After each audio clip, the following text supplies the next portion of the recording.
concerned that as it said, in a couple of weeks it's going to American Health the International Film Festival back in Havana, and I'm pretty sure, even though he says so, that that movie is not going to pass through the, I don't know. It already has. Really? Yeah, Sure? yeah, I'm pretty sure. Yesterday was the press conference of the film festival, and I think I already have the date. Because since I was trying to listen, every goddamn beat of the dialogues, and all of them are pretty focused on the real situation. This is real. This is real Cuba. This is not exactly the zombie stuff, and all that. Yeah, it's. I always refer to it as a documentary. I took what he's saying is true. I took a lot from real life in Cuba while I was writing the film. Lots of scenes were taken from real life. The exodus, the bus full of zombies. It wasn't full of zombies, but it was a bus someone kidnapped and crashed into the Mexican embassy, and I used to live in the corner, so I saw it. So unbelievable things. The class, when Juan's teaching the neighbors to defend themselves, even up to the ninja star thing, that was taken from a real life class preparation against the enemy. What was the star hitting somebody? Well, not the star hitting somebody, but to teach them to even make start with cans and all that, so in case the Americans attack us, we will be really waiting for them. This is something that happens. You have these classes. They have these classes. I've never been to one. A friend told me about that one, so I wouldn't know what to do. But yeah, I took a lot from real life Cuba, and I also took a lot from Juan's character is based on my brother Juan, and I took a lot from his own life, not the good parts, well, the good parts, to make the character more believable. So, what he's saying is true. I tried to just reflect Cuban life, just adding zombies to the mix. So then, what is it as far as the social commentary that you would like people to take away from this film? We already talked about that, about the ending. Okay, so then he represents Cubans right now. The what? The zombies? No. Well, no. Juan, is that what you wanted? No, I don't think it does, and I believe that's the problem precisely. That most of the people there are pretty much like the zombies. They don't do anything. They don't let things change, no matter which way, but somewhere, please. And the character of Juan, at the end, becomes proactive towards that problem. So that's something I would like to see happen at some point. It's not happening yet. Okay. Pero gracias. Gracias. Yeah. How did you manage to finance this? I guess it's kind of controversial. It's a Spanish co-production. It's the first time that a co-production was officially accepted by an independent co-production was officially accepted by the government. And I don't know why. My theory is when they read the script, they were just like, tell them yes, they're not going to do this. They're not going to pull this off. Is it difficult to get financed in Cuba? Yeah, for a film like this, yeah. Yeah. I mean, it's probably you can make much smaller films, but not something like this. And so most of the money came from Spain. Any other questions? Yeah. Yeah, I mean, other than financing, like having been to Cuba and also having, I had some friends working there doing culture projects and that kind of stuff, and there was a problem getting like permissions to do stuff. I mean, like not big scenes like this, but how did you actually work with that? how well connected are you? I'm getting like suspicious. Who are you? I have no idea. No, my producer has a very good smile, an incredible smile. When he smiles, everyone's like, oh yeah. And I closed this Malecon for 3 days, and everyone goes, yeah. And they gave him a thank? Yeah, that's CGI.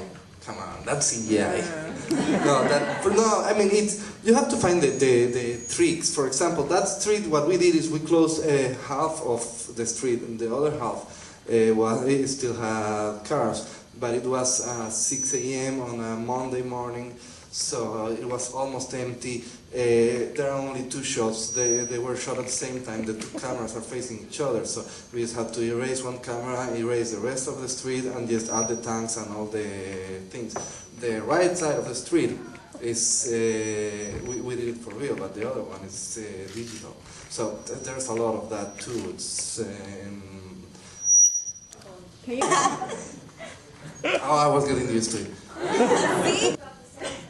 love how you started with Ira Querida, with Bacalao and Pan. And how did you guys, was that you or who picked out the music that you wanted to pick? Well, except for the first song and the last, and the one they dance when they're in handcuffs, they were all composed for the film. The Sex Pistols song, I knew I wanted that since I was writing the film. The Ira Querida one, how was that? I don't remember. We were editing the first scene of the film, and I guess my editor tried it. She does that all the time. She just puts music, and then you like it, and then you want to keep that one. Well, in this case, we liked that one. It was a very good song to begin with. It got you in the mood, in the 70s style and all that, so we got it. How long did it take to shoot that dancing scene, by the way? Not much. The shooting the film was crazy. We didn't have time. Shooting that was probably a couple of hours.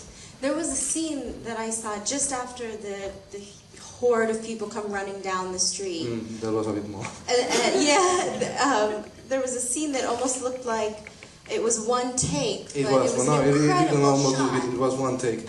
It was one take. Yeah. We said that we had to set that up for because since the camera was circling around one, right. I couldn't have my monitor, and I had to stand behind the camera. Okay. And since I'm the director, I'm the most useless person on the set. So while we were rehearsing, I would always appear on camera. And the director of photography said to me, "Just get out of my way, go away, and I will tell you when it's done." I was like, okay.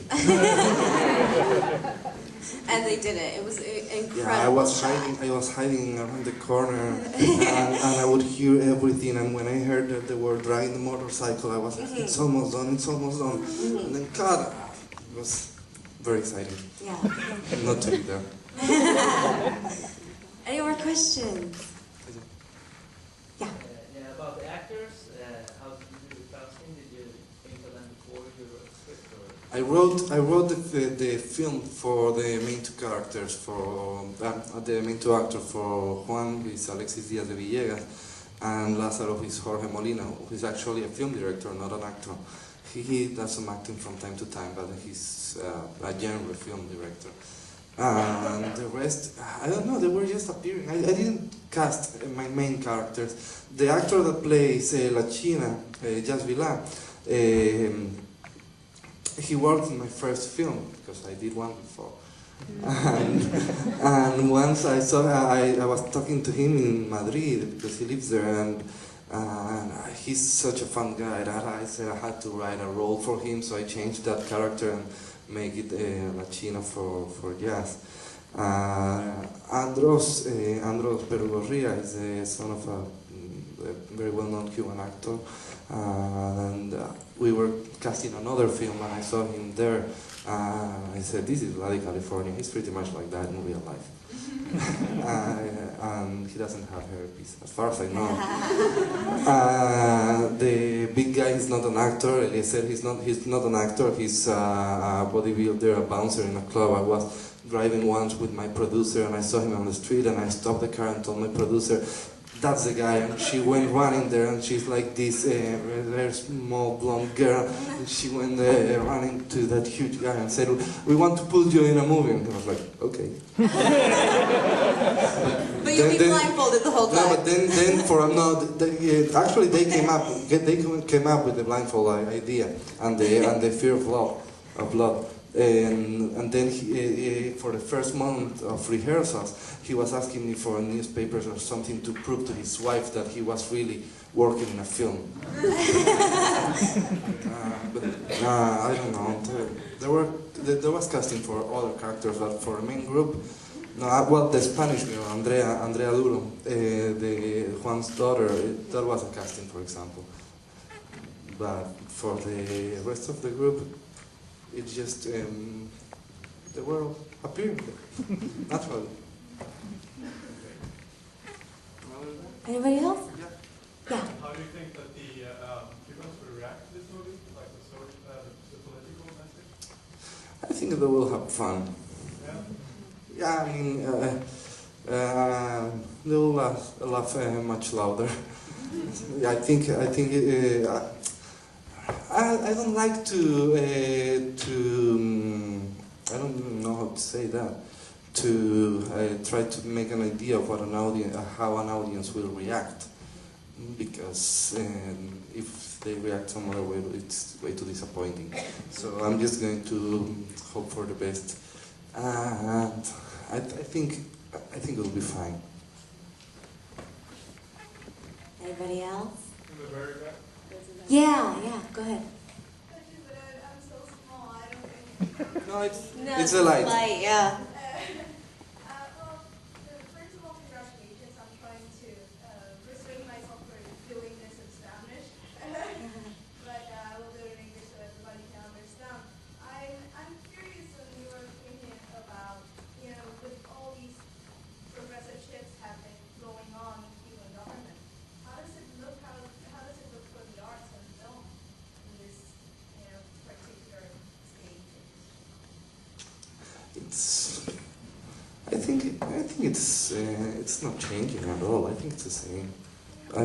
Those are things that look nice when you read them in newspapers. The everyday life over there is the same. I didn't think there was going to be a film to compete with the British film Shaun of the Dead, and you've definitely done that. Oh, thank you. That's lovely. I don't agree. I love Sean. I don't agree with that. But thank you very much. I actually usually get angry at people when they say that, because I've had a couple say that. And Sean is a film that I love and I admire a lot. I didn't try to mimic it. I just borrowed the title, and I think it's obviously they are in the same universe. Yeah, no, what I was saying is I didn't think there was going to be a comedy zombie movie that could ever beat that. Wow. But you've definitely competed with that. And you haven't seen Juan naked. The full frontal, I mean. You get to saw the back there. That beats Sean. All right. Well, I think our time is up. So, are you working on any other projects that we can look forward to? I should be, but instead I'm doing festivals. I should be at home writing, but I'm doing festivals. So this Saturday, when I get back to Havana, I will just stay there and write. I have a couple of things I'm working on now. I don't know which one is going to be first, but first I need to do some writing to make sure to come back with another film. Alejandro Brugués. Thank you.